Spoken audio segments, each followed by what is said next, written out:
இந்த மனுவில் நீங்க வெறும் போதைப் பொருள் தமிழ்நாட்டில் போகக்கூடிய போதைப் பொருள் சம்பந்தம் மட்டும்தான் அளிக்கிறீங்களா இல்லை வேற என்ன பிரச்சனைகள்லாம் சொல்றீங்க? கள்ளச்சாராயம் உள்ளிட்ட இந்த கள்ளச்சாராயத்தால் ஏற்பட்ட மரணம், இந்த கள்ளச்சாராயம் எப்படிலாம் விற்கப்படுகிறது, எங்கெங்கிறதெல்லாம் வருது, இதுக்கு யாரெல்லாம் மூல காரணம், இதையெல்லாம் முழுமையாக விசாரிக்க வேண்டும். இதற்கு சிபிஐ விசாரணை தான் சிறந்தது. அப்பொழுதுதான் உண்மைத்தன்மை தெரியும். மாநில அரசு கட்டுப்பாட்டிருக்கின்ற காவல்துறை அதிகாரிகள் விசாரித்தால் நியாயம் கிடைக்காது. இதை நடுநிலையோடு மக்களுடைய நலன் கருதி ஏழை எளிய மக்கள் மேலும் பாதிக்கக்கூடாது. அந்த அடிப்படையிலே நாங்கள் மேதக ஆளுநரை சந்தித்து இதை நியாயமான விசாரணை நடப்பதற்கு சிபிஐக்கு பரிந்துரை செய்ய வேண்டும் என்று நாங்கள் மனுப்பட்டோம்.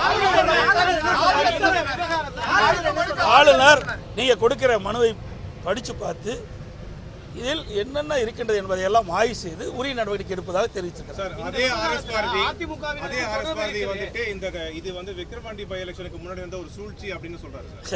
யார் சூழ்ச்சி? எதுக்கு அவர் அமைச்சா எம்எல்ஏ எல்லாம் பதறி போய் பேட்டி கொடுக்குறாங்க?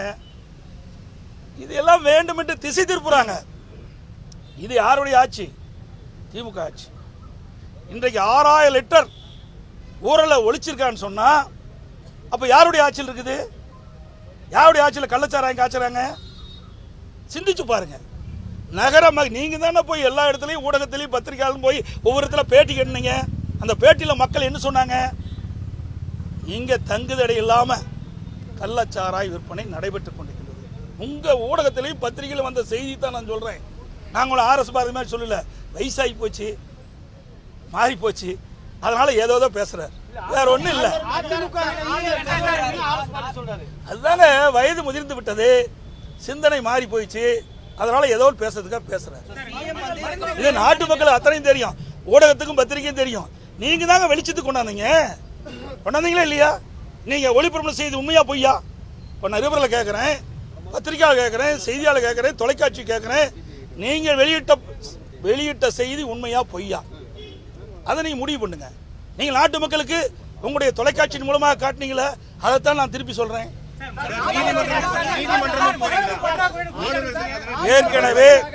ஏற்கனவே அனைத்து இந்திய அண்ணா திராவிட முன்னேற்ற கழகத்துடைய வழக்கறிஞர் பிரிவை சேர்ந்தவர்கள் நீதிமன்றத்தில் இது வழக்கு தொடர்ந்திருக்கிறோம். இன்றைக்கு வழக்கு நடைபெற்றுக் கொண்டிருக்கின்றது.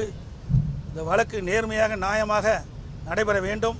அதற்காக சிபிஐ விசாரணை வேண்டும் என்று கேட்டுக்கிறோம். அதற்கு நியாயம் கிடைக்கும் என்று எதிர்பார்க்கின்றோம். தமிழக அரசு இன்றைய முதலமைச்சர் ராஜினாமா செய்யும்.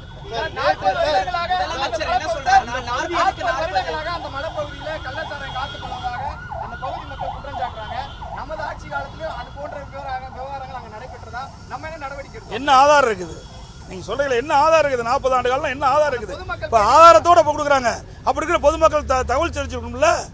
ஆனா எங்களுடைய சட்டப்பேரவை உறுப்பினர் அந்த கள்ளக்குறிச்சி மாவட்டத்தில் கள்ளக்குறிச்சி சட்டமன்ற தொகுதிக்கு உட்பட்ட பகுதியில் கள்ளச்சாராயம் அமோகமாக விற்பனை செய்யப்படுகிறது, போதைப்பொருள் நடமாட்டம் அதிகமாக இருக்கின்றது, இதனால் மக்கள் பாதிக்கிறாங்க அப்படின்னு 29/3/2023 அன்று இன்றைக்கு கவன ஈர்ப்பு தீர்மானத்தை கொண்டு வருவதற்கு பேரவைத் தலைவர்கிட்ட கொடுத்தார். அதையும் நிராகரிச்சிட்டாங்க. அப்பொழுதாவது இந்த அரசு விழித்து கொண்டு சட்டமன்ற உறுப்பினர் கொடுத்திருக்கிறாங்களே அந்த கவன ஈர்ப்பை எடுத்து அந்த கவன ஈர்ப்பிலே இன்றைக்கு ஒரு வாதம் நடைபெற்றிருந்தால் செய்தி போய் தடுத்திருக்கலாம். அதுக்கு பிறகு இந்த சம்பவம் நடைபெறுவதற்கு ஒரு 5 நாட்களுக்கு முன்பு தொலைபேசியின் வாயிலாக மாவட்ட காவல்துறை கண்காணிப்புடன் பேசுறார். இன்றைக்கு கள்ளக்குறிச்சி சட்டமன்ற தொகுதியில் கள்ளச்சாராயம் அதிகமாக விற்பனை செய்யப்படுகிறதை தடுத்து நிறுத்துங்கள் என்று. அதுக்கு பிறகு அன்றைய தினம் சம்பவம் நடந்த காலையில் நேரிலேயே பார்த்திருக்காரு. பார்த்து கள்ளக்குறிச்சி சட்டமன்ற தொகுதிக்கு உட்பட்ட பல இடங்களில் கள்ளச்சாராய விற்பனை அமோகமாக விற்பனை செய்கிறது, இதை தடை செய்யுங்கள் என்று மீண்டும் வலியுறுத்தினார். எந்த நடவடிக்கை எடுக்கலையே. செய்திகளை உடனுக்குடனும் துல்லியமாகவும் தெரிந்து கொள்ள சப்ஸ்கிரைப் பண்ணுங்க.